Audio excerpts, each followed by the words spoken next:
Pemirsa, Mahkamah Konstitusi akan memanggil Menteri Presiden Joko Widodo dalam sidang sengketa hasil Pilpres 2024. Mereka adalah Menko Perekonomian Erlangga Hartarto, Menteri Keuangan Sri Mulyani, Menteri Sosial Tri Risma Harini, dan Menko PMK Muhadjir Effendi.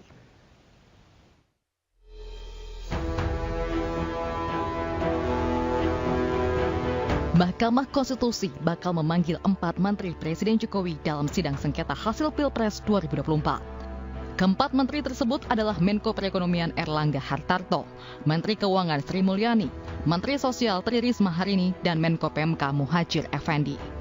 Selain keempat menteri tersebut, Mahkamah akan turut memanggil pihak Dewan Kehormatan Pemilu atau DKPP pada sidang lanjutan Jumat 5 April 2024. Hari Jumat akan dicadangkan untuk pemanggilan pihak-pihak yang dipandang perlu oleh Mahkamah Konstitusi berdasarkan hasil rapat yang mulia para hakim tadi pagi.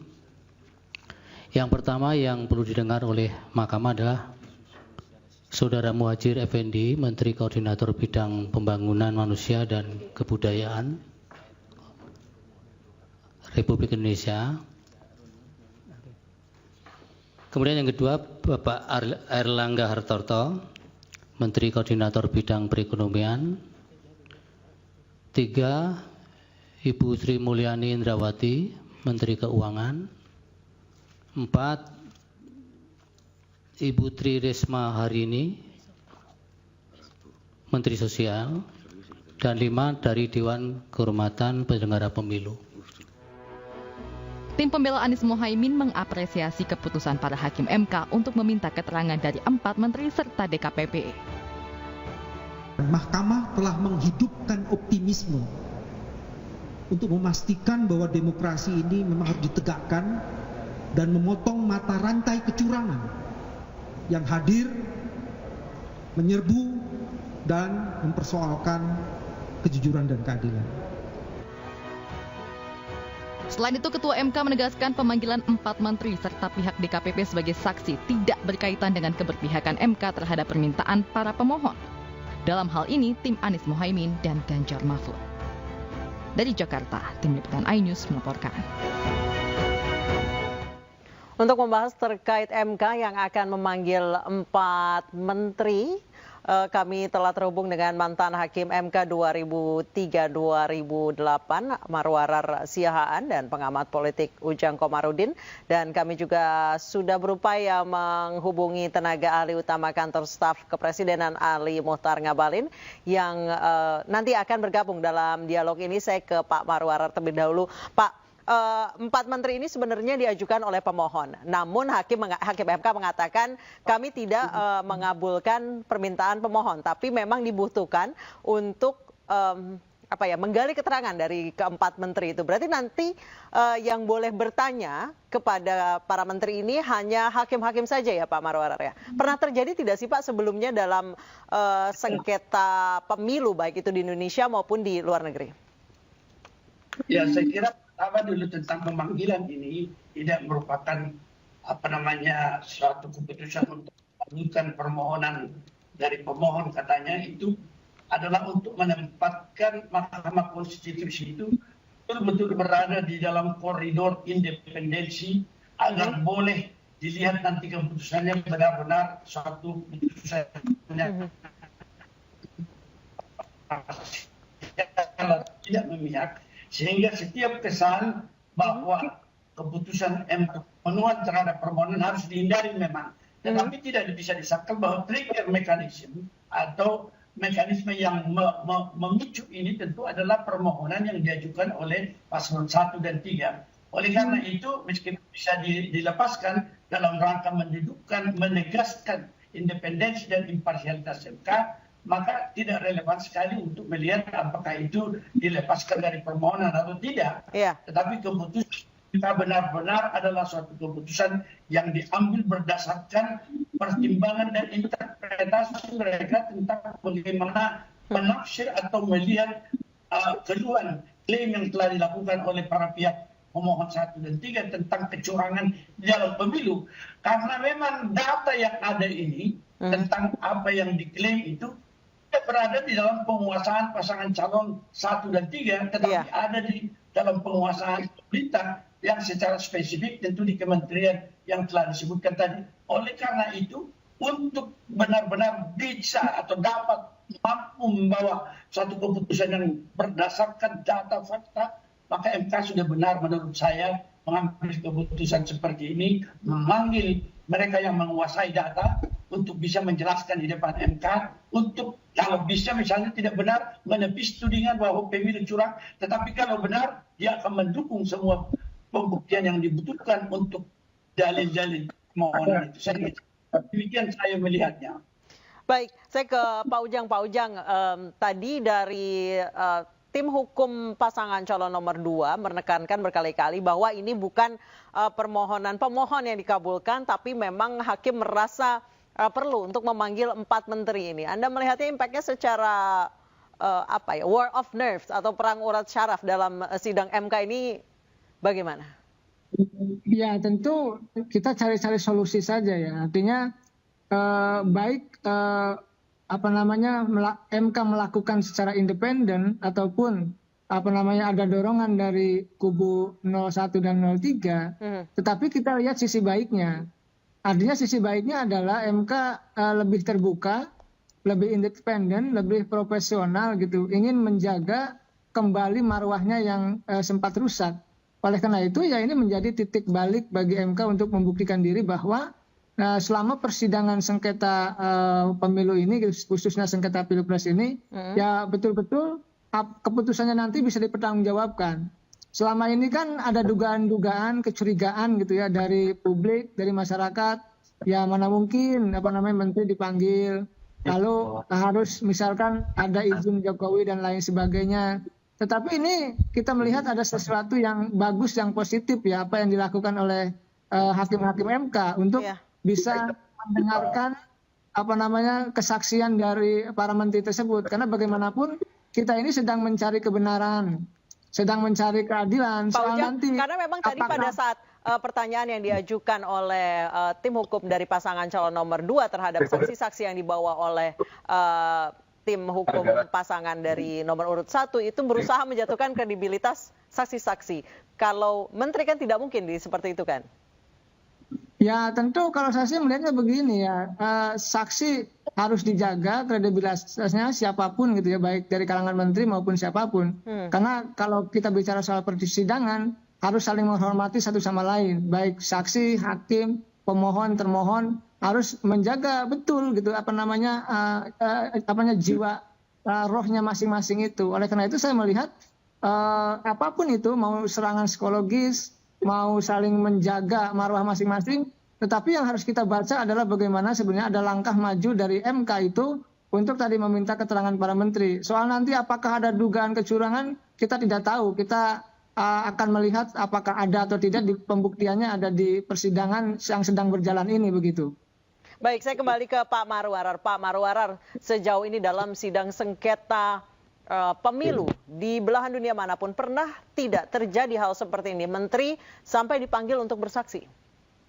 Saya kira banyak sekali, terutama kalau kita lihat jurisdiksi konstitusi itu yang melaksanakan peradilan konstitusi yang meliputi keputusannya nanti akan mengikat secara umum kepada seluruh rakyat, maka dalam melihat kepentingan umum dalam persoalan konstitusi demikian, dia boleh membuat keputusan-keputusan yang mungkin menyimpang sedikit dari apa yang disebutkan oleh kuasa dari pasangan nomor 2, bahwa prinsip yang ada sebenarnya di dalam persidangan yang dikenal sejak zaman dahulu kala, bahwa siapa yang mendalilkan dia akan menggugat. Itu adalah karakteristik perkara-perkara yang menyangkut kepentingan individual, tetapi peradilan konstitusi adalah menyangkut kepentingan seluruh rakyat, meskipun trigger mekanisme itu dipicu oleh katakanlah pasangan calon itu, kalau dalam judicial review oleh pasangan, tapi putusan MK itu kalau begitu diputuskan, dia mengikat seluruh bangsa, seluruh warga negara, dan yang disebutkan erga omnes. Oleh karena itu tidak relevan sebenarnya membandingkan yang disebutkan oleh kuasa dari pasangan calon nomor 2 bahwa ada kaitannya untuk memanggil menteri. Tidak. Kepentingan umum mengharuskan siapa yang memegang data, dia yang boleh digeser oleh MK untuk meminta data-data sebagai pendukung ini. Pasti pasangan calon tidak mampu melakukan itu. Baik, begitu tanggapan saya. Baik, Pak Marwara Pak Ujang sudah bergabung juga bersama kami, tenaga ahli utama Kantor Staf Kepresidenan Ali Mohtar Ngabalin. Selamat malam Pak Ali Mohtar Ngabalin. Apa kabar? Selamat malam. Assalamualaikum warahmatullahi wabarakatuh. Waalaikumsalam warahmatullahi wabarakatuh. Pak Ujang. Bung. Ya. Baik. Terima kasih. Saya langsung bertanya, Pak Ali sudah terima mungkin surat izin bahwa akan memanggil 4 menteri? Belum. Kami sampai tadi jam 4:30 di kantor staf presiden, bahkan di sekretariat negara juga belum dengar. Mungkin nanti besok kayaknya. Ya. Baik, sejauh ini apakah akan mengizinkan ke 4 menteri ini pasti melalui presiden ya untuk izin ke 4 menteri ini? Pasti ya. Untuk kepentingan persidangan saya kira iya, tetapi tinggal nanti menteri-menteri mana yang datang, kemudian apa substansinya, dan apa yang dihadirkan dalam dan posisi sebagai apa dalam persidangan, itu yang menjadi penting sehingga nanti bisa ditahu. Sebab berarti daftar pertanyaan dari hakim mesti dikirim dulu ke KSP, Pak Ali? Kenapa? Daftar pertanyaan apakah mesti dikirim dulu ke KSP dari hakim? Tidak kan? Ya, artinya kan begini, ketika para menteri itu dipanggil tentu ada substansi yang disampaikan oleh mahkamah kan? Dan publik pasti tahu bahwa yang sedang berlangsung di Mahkamah Konstitusi itu adalah sengketa pemilu. Ya, pemilihan presiden. Nanti pertanyaan paling utama yang harus ditahu oleh publik dan masyarakat itu apa substansi dari menghadirkan menteri sebagai saksi dalam persidangan sengketa pemilu di Mahkamah Konstitusi. Itu paling penting. Baik, saya ke Pak Ujang. Pak Ujang masih bergabung? Ya. Oke, baik. Pak Ujang, kalau misalnya menghadirkan tadi Pak Ali mengatakan bahwa ini apa sebenarnya substansi dalam menghadirkan menteri di sidang gugatan pemilu. Kalau Anda melihatnya hal ini apakah berdampak besar terhadap kepercayaan masyarakat mungkin terhadap Mahkamah Konstitusi? Ya, ini kan MK ingin membuktikan keseriusannya ya dalam konteks menangani perkara secara transparan gitu. Ya, secara independen dan secara profesional, dan itu penting karena bagaimanapun ketika yang lalu-lalu gitu wibawa MK itu turun, maka ya harus dinaikkan karena soal legitimasi. Ini soal legitimasi pemilu, itu kuncinya salah satunya ada di MK, maka membawa angin ya katakanlah angin perubahan dalam konteks MK menjaga marwahnya menjadi penting. Jadi ini akan berdampak positif ketika bisa menghadirkan menteri, lalu meminta keterangan menteri. Nanti soal jawaban dari menteri seperti apa, ini adalah langkah yang tadi yang bagus, yang berdampak positif bagi MK itu sendiri. Yang kedua, saya melihat dampak yang bagus bagi pemerintah. Karena pemerintah dianggap terbuka juga untuk mengizinkan menterinya. Ya, berarti harus diizinkan keempatnya datang ya Pak Ali ya? Bersamaan atau tidak? Tentu itu menjadi kewenangan presiden, dan dari tadi saya ingin mengatakan begini, salah satu fungsi terpenting dari dialog kita malam ini adalah mengedukasi rakyat terhadap posisi Mahkamah Konstitusi dengan perkara yang sedang disidangkan. Karena orang tahu bahwa urusannya dengan Mahkamah Konstitusi itu adalah urusan tentang sengketa pemilu. Saya hari tadi masih diwawancarai juga oleh beberapa teman wartawan karena dalam persidangan sengketa pemilu itu orang masih membicarakan tentang bansos dalam persidangan. Apa urusannya pemilu dengan pemerintah, apa urusannya dengan bansos dalam persidangan. Itu yang menurut saya rakyat Indonesia juga harus tahu supaya kita tidak boleh memberikan kesan jangan sampai rakyat tidak mengerti. Rakyat mengerti loh. Bang Ali, berarti bisa disimpulkan bahwa pemanggilan 4 menteri ini terkait bansos kan ya? Iya, terus kenapa urusan sengketa pemilu bicara tentang bansos di Mahkamah Konstitusi? Ini memalukan. Baik, saya kembali ke Pak Marwarar. Pak Marwarar, tadi Bang Ali mengatakan bahwa substansi menteri harus tahu atau lapor ke KSP bahwa substansinya apa. Berarti bolehkah? Ya, Presiden mesti tahu itu. Baik, Presiden mesti tahu. Berarti Hakim MK mesti mengirim daftar pertanyaan layaknya kami wartawan kalau ingin mewawancarai menteri. Saya kira tidaklah dari substansi permohonan itu. Kalau kita lihat dalil-dalilnya bahwa Presiden didalilkan cawe-cawe dan menggunakan satu sistem bansos itu sebagai bagian daripada suatu proses pemenangan pasangan calon yang oleh Presiden dipihaki, yang menunjukkan beliau tidak netral. Itu merupakan hal yang langsung memiliki hubungan kausal dengan hasil pemilu. Apakah dia memenuhi standar konstitusi sebagai suatu pemilihan umum yang jujur dan adil?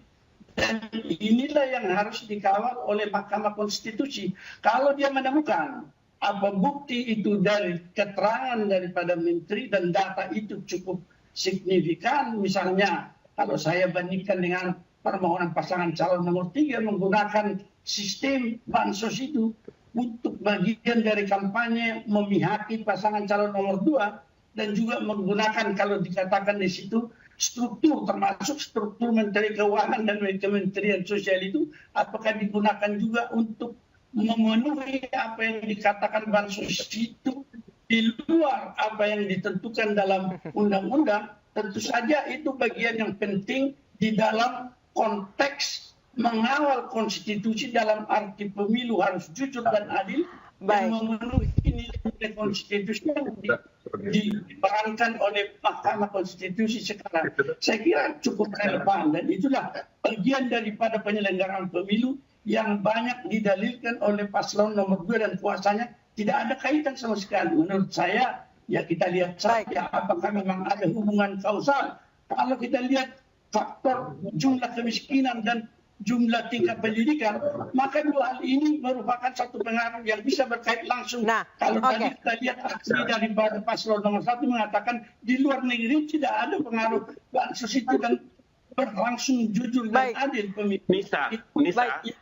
Iya, Bang Ali boleh tahan dulu, kita harus break dulu. Nanti setelah break saya langsung tanyakan ke Pak Ali, kembali ke Pak Ali Muhtar Ngabalin. Kami akan kembali saja dan tetap di iNewsroom. Baik, terima kasih Anda masih bersama kami. Saya lanjut ke Pak Ali. Pak Ali tadi mengutip tadi sedikit Pak Marwarar, kalau dilihat dari tingkat kemiskinan, tingkat pendidikan, memang bansos itu ternyata mau tidak mau bisa dibilang mempengaruhi pemilih. Silakan langsung jawabannya Pak Ali. Dari awal saya bilang bahwa Mahkamah Konstitusi oleh Undang-Undang Dasar tahun 1945 memberikan tugas dan wewenangnya. Satu di antaranya adalah menyangkut dengan sengketa pemilu. Kemudian menyangkut dengan menguji undang-undang terhadap Undang-Undang Dasar 1945. Begitu juga dengan kewenangan antara kelembagaan. Dalam posisi inilah yang saya bilang, Bapak Marwarar pasti tahu bahwa di seluruh dunia ketika Mahkamah Konstitusi itu menjadi sebuah institusi yang independen, keputusannya adalah final and binding. Kemudian ada sengketa pemilu di Mahkamah Konstitusi, orang bicara tentang bansos dan menteri-menterinya diundang menjadi saksi. Memalukan. Itu persidangan memalukan. Itu yang saya bilang dari awal. Baik, apa urusannya dengan bansos dengan orang sengketa pemilu di Mahkamah Konstitusi? Ampun. Baik Pak Marwarar, jangan silakan bikin sejarah buruk bagi Mahkamah Konstitusi. Jadi sama sekali itu tidak untuk memperbaiki citra Mahkamah Konstitusi. Tapi it's okay. Saya ingin katakan bahwa dalam posisi seperti inilah, baik para menteri maupun presiden sekalipun.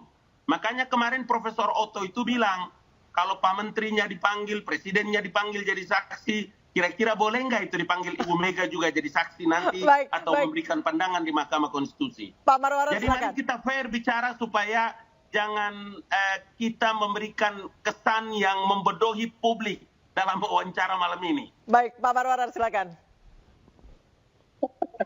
Ya, apakah saya harus respon? Menurut saya kita nggak usah berdebat tentang ini, Pak Bali. Karena memang di dalam menegakkan konstitusi tidak bisa kita batasi bahwa menteri dikatakan tidak punya kaitan dengan pemilu. Kalau pemilu yang jujur dan adil itu nampak ada indikator-indikator yang ternyata di dalam penggunaan apa yang dikatakan bantuan-bantuan untuk mempengaruhi pemilih, sehingga apa yang dikatakan bahwa pemilihan itu bebas, yaitu para pemilih dibebaskan dari pengaruh tekanan maupun pemberian, maka jangan kita mengecilkan arti bahwa itu merupakan peranan yang sangat relevan dengan keabsahan daripada pemilu dan hasilnya, proses maupun hasilnya. Barangkali jangan dilihat bahwa menteri tidak boleh kita panggil di dalam kaitan seperti ini.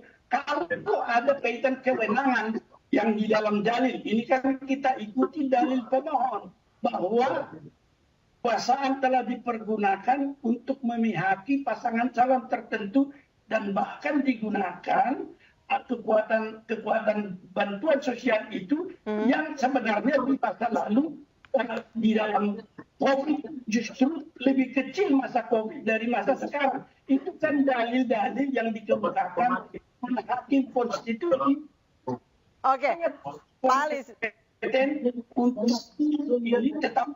Bagaimana Nisa? Iya. Pemohon tetap. Silakan, Pak Ali, langsung dijawab. Iya, abangku Pak Marwar dan Pak Ujang dan pemirsa, semua orang tahu di Republik ini bahwa undang-undang menjelaskan bahwa penyelenggara pemilu itu ada lembaga independen, namanya KPU. Nanti kalau urusannya dengan pemerintah, kemudian diundang menjadi saksi, juga is okay, tidak mengapa. Tapi saya ingin mengatakan sidangnya juga, tidak jadi memalukan kan, Pak Ali? Biasa saja sebenarnya. Tidak jadi memalukan sidangnya. Sebenarnya memanggil menteri itu justru untuk memperjelas benar atau tidak. Iya. Kalau diundang menterinya untuk menjelaskan tentang bansos dalam perkara sengketa pemilu itu, kira-kira logikanya apa itu? Perspektif apa dipakai itu? Perspektif hukum, politik, ekonomi, atau pemerintahan?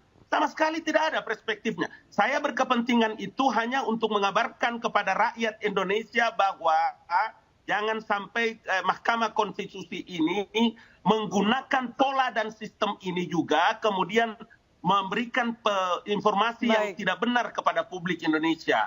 Itu perkaranya, karena pemilu itu tidak ada urusannya dengan pemerintah. Baik. Dilaksanakan oleh KPU, oleh lembaga independen.